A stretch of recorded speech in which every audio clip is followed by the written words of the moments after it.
Salve, kemarin kita sudah membahas tentang film Vina Sebelum 7 Hari, yang dimana film tersebut menceritakan soal arwah Vina yang merasuki raga sahabat baiknya. Sebenarnya di video kemarin, poin yang ingin saya tegaskan adalah jangan segala sesuatunya langsung dikaitkan dengan setan. Berusahalah untuk mencari penjelasan secara naturalnya terlebih dahulu sebelum menuju ke supernaturalnya. Artinya, carilah penjelasan-penjelasan yang secara rasional bisa menjelaskan suatu kejadian. Jangan segala sesuatunya itu dikaitkan tentang setan. Wah, ini misalnya ada orang berteriak selalu tentang setan.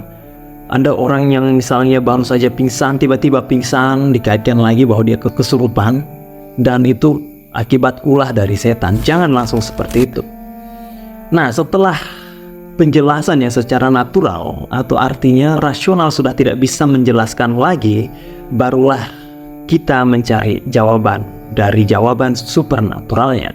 Nah, di video kali ini kita akan membandingkannya dengan sebuah film yang berjudul The Ride, yang dimana film ini kebalikannya dari film Vina Sebelum 7 Hari kemarin. Di film ini menceritakan seorang pastor Michael yang sangat skeptis atau tidak mempercayai dengan keberadaan iblis. Menurut dia, iblis itu hanyalah sebatas simbol saja. Nah, sebelum kita masuk, saya ingin menekankan sesuatu. Sebenarnya setan berusaha untuk memanipulasi manusia atau memperbudak manusia itu biasanya dengan dua cara. Yang pertama, ini silahkan dikoreksi saja ya. Yang pertama, setan berusaha memperbudak manusia dengan tahayul. Ya, contohnya seperti yang baru saya katakan tadi, dia menampakkan dirinya seperti yang terjadi di Indonesia, yang segala sesuatunya selalu dikait-kaitkan dengan logika mistika. Padahal natural bisa menjelaskannya secara rasional, tapi di Indonesia langsung dikaitkan dengan setan. Itu yang pertama. Yang kedua ini agak berbeda. Justru setan kadang memperdayai rasionalisme manusia. Dia sengaja menyembunyikan jati dirinya sehingga manusia tidak lagi mempercayai keberadaan si iblis tersebut. Sehingga dampaknya iblis bisa dengan leluasa melakukan pekerjaan-pekerjaan jahatnya. Nah, ini yang akan kita bahas di video kali ini. Namun sebelum lanjut ke videonya, untuk teman-teman, ayo subscribe channel ini, bantu channel ini untuk mencapai 10.000 subscriber di tahun ini.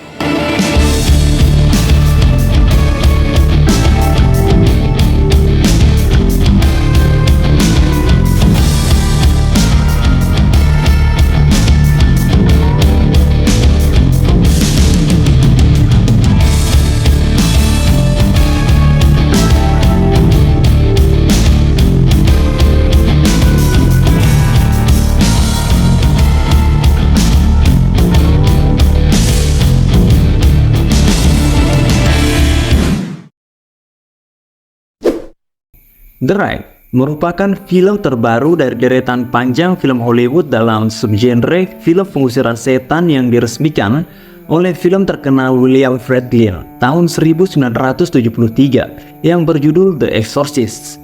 Film yang terkenal dengan adegan-adegan yang cukup sensasional seperti tempat tidur yang melayang hingga yang cukup ekstrim seperti kepala yang berputar 180 derajat. Dan karena tayangnya film tersebut di tahun 1973 telah memotivasi beberapa film Hollywood untuk membuat film horor dengan tema yang serupa. Contohnya seperti film yang akan kita bahas kali ini yang berjudul The Ride. The Ride dengan langkah yang sama telah mengambil genre ini, tetapi film ini mampu mengarahkan penonton ke arah yang lebih terkendali dan realistis. Sang sutradara juga menawarkan penggambaran eksorsisme Hollywood yang paling realistis dan ortodoks, melebihi film The Exorcist yang tayang pada tahun 1973. Jadi bisa dikatakan kalau film The Ride ini seperti sedang mengkoreksi film pendahulunya The Exorcist yang lebih duluan tayang. Selain itu, film The Ride ini juga mampu memberikan sesuatu yang tidak ada dalam film The Exorcist, seperti film The Ride ini berhasil menunjukkan bahwa perjuangan melawan kerasukan setan tidaklah semudah yang dipikirkan. Father Amorth pun dalam tulisannya pernah bilang kalau proses pengusiran setan atau eksorsis kadang memerlukan penanganan yang cukup lebih lama. Itu bisa berlangsung berminggu-minggu mungkin, kadang berbulan-bulan, atau bahkan bisa sampai bertahun-tahun. Nah, kembali ke film The Raid ini. Film The Raid ini berfokus pada seorang imam muda yang bernama Michael, seperti yang saya katakan tadi, yang dimana si Michael ini sangat skeptis terhadap hal-hal supernatural. Nah, Michael ini tidak mempercayai dengan adanya iblis yang dapat mempengaruhi manusia atau bahkan merasuki manusia. Ia sangat meyakini kalau orang-orang yang bermasalah yang datang kepada Pastor Lukas bukanlah orang-orang yang kerasukan, melainkan adalah orang-orang yang memiliki masalah pada mental mereka. Di mana menurut Michael, hal itu bisa ditangani oleh seorang psikiater saja. Atau sederhananya, Michael ini lebih merekomendasikan orang-orang yang ia anggap memiliki masalah pada mentalnya ini untuk mendatangi seorang psikiater. Karena itu menurutnya jauh lebih bisa diterima oleh nalar daripada harus meminta pertolongan kepada seorang eksorsis. Nah, setelah saya sedikit melakukan riset terhadap film The Raid ini, ternyata hal yang ingin coba disampaikan dalam film ini mirip dengan kekhawatiran yang dirasakan oleh Father Gabriel Amorth dalam bukunya, di mana Father Amorth khawatir kalau di masa depan akan semakin banyak orang, bahkan para imam, yang skeptis terhadap kehadiran iblis yang merusak. Atau praktisnya, Father Amorth khawatir kalau di kemudian hari sosok iblis ini hanya menjadi simbol saja, sehingga itu bisa semakin membuka lebar ruang bagi si iblis untuk melakukan pekerjaan jahatnya. Ini adalah prinsip yang ada dalam satanik modern. Contohnya, di barat sana semakin banyak orang yang tidak mempercayai keberadaan setan. Nah, saya rasa inilah salah satu tujuan dari film The Raid ini, di mana film ini mencoba membuat penontonnya sadar dengan trik setan yang mencoba mengkaburkan jati dirinya. Tujuannya ya supaya manusia tidak mempercayai keberadaannya. Dengan begitu, si setan akan dengan leluasa melakukan pekerjaannya yang jahat dengan menunggangi rasionalisme. Seperti salah satu scene dalam film ini saat Pastor Lukas menasehati Michael dengan mengatakan, tidak mempercayai keberadaan setan tidak akan menyelamatkanmu dari setan. Artinya, di sini Father Lukas mencoba memberitahu kita kalau tindakan dan intervensi setan sungguh-sungguh sangat nyata. Nah, menariknya, karena tujuan yang luar biasa dari film ini mendorong banyak produser film untuk mengangkat cerita yang serupa tentang kerasukan dan usaha iblis untuk menyembunyikan jati dirinya. Salah satu contohnya seperti film The Exorcist of Emily Rose yang tayang pada tahun 2014 silam, yang dimana film The Exorcist Emily Rose ini terinspirasi oleh kasus kehidupan nyata Anneliese Michel, seorang wanita muda asal Jerman yang menderita hingga menyebabkan kematian yang tragis pada diri Michel karena intervensi dari roh jahat yang merasukinya. Ya, alurnya mungkin lebih sama dengan The Raid ini.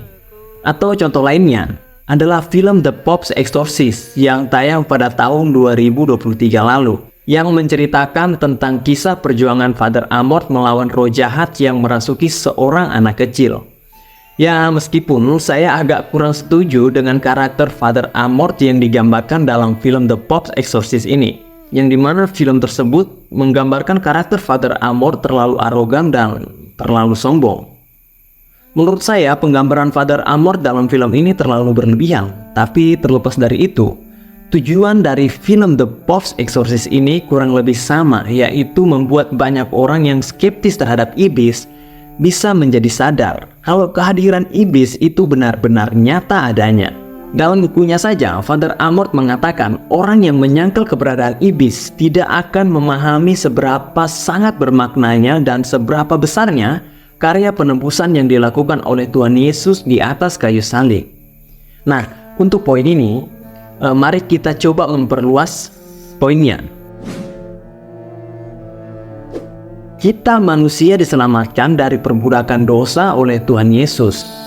Jadi bagaimana mungkin kita bisa percaya kalau kita manusia ini sudah diselamatkan oleh Tuhan Yesus, tapi kita sendiri menolak keberadaan pribadi yang memperbudak kita?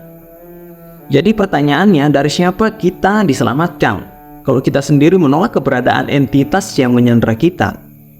Dan untuk apa kita diselamatkan? Pada akhirnya, kalau kita menolak keberadaan iblis, artinya kita membuat karya keselamatan yang dilakukan oleh Tuhan Yesus itu menjadi tidak ada artinya atau tidak berarti apa-apa. Nah, inilah yang diinginkan oleh si iblis sebenarnya, supaya kita ini manusia menyangkal atau menolak karya keselamatan Allah secara sadar atau tidak sadar.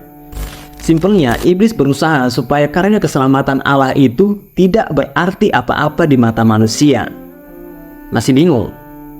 Oke, coba kita cari analogi yang lebih sederhana lagi. Semoga bisa dipahami ya. Begini, anggaplah kamu saat ini dalam keadaan sadar kalau kamu sedang disandra oleh seorang penjahat yang berniat jahat sama kamu. Setelah itu, ayahmu berusaha menyelamatkan kamu dari penjahat tersebut. Dan setelah kamu berhasil diselamatkan oleh ayahmu, kamu berkata, "Apa yang ayah lakukan di sini?"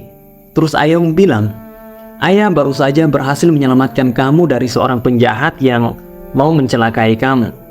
Terus kamu jawab, "Loh, untuk apa ayah selamatkan saya? Dan ayah menyelamatkan saya dari siapa?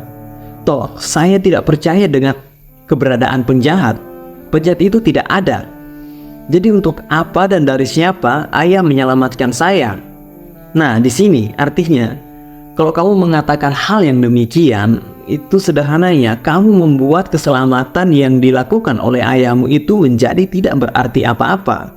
Karena kamu sendiri tidak percaya dengan keberadaan penjahat tersebut. Bisa bayangkan apa yang terjadi kalau saja kamu tidak diselamatkan oleh ayahmu. Kemungkinannya ya, kamu mungkin akan selamanya menjadi sandera dari penjahat tersebut, atau mungkin hidupmu akan dihabisi oleh penjahat tersebut. Nah, begitu juga kalau kita menolak keberadaan iblis, artinya kita sendiri menolak keselamatan yang datang dari Allah. Karena kita tidak tahu kita diselamatkan dari siapa dan untuk apa. Jadi untuk apa Tuhan menyelamatkan kita kalau kita sendiri tidak mempercayai iblis? Atau sederhananya, untuk apa Tuhan menyelamatkan kita kalau iblis itu tidak ada? Kan sederhananya seperti itu. Dan dampak yang lebih ekstrim lagi, kalau kita menolak keberadaan iblis ini, kita akan kehilangan rasa keberdosaan. Kita akan dengan mudahnya mengkambing hitamkan Tuhan, menganggap kalau kemalangan dan penderitaan yang kita rasakan itu disengaja oleh Tuhan, sehingga akhirnya kita akan menyalahkan Tuhan atas kemalangan yang kita rasakan ini. Apalagi kalau kita sudah sampai pada tahap mempercayai yang namanya takdir. Wah, ini sudah sangat bahaya sekali. Kita akan menganggap segala kemalangan dan kejahatan itu sudah ditakdirkan oleh Tuhan. Contohnya ya, saya menjadi seorang penjahat karena sudah takdir yang Tuhan berikan kepada saya, sehingga saya menjadi seorang penjahat. Atau saya menjadi seorang pencuri karena Tuhan sudah menakdirkan saya untuk menjadi seorang pencuri. Nah, itu semua adalah potensi-potensi yang akan terjadi kalau kita menolak keberadaan si iblis ini. Jadi jatuhnya kita akan mengkambing hitamkan Tuhan atas perbuatan yang kita lakukan. For example, paranoid schizophrenics are not aware that they're deluded. Neither are the possessed while they're being possessed, are they? Admittedly, it's very easy to confuse psychotic illness with possession. But people who are possessed have periods of lucidity, that's my point. So do schizophrenics.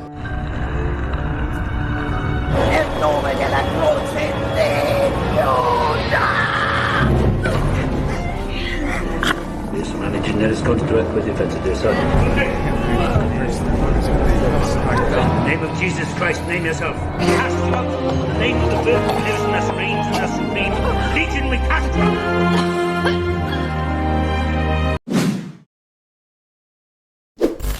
Oke, mungkin itu saja yang bisa kita bahas untuk episode kali ini.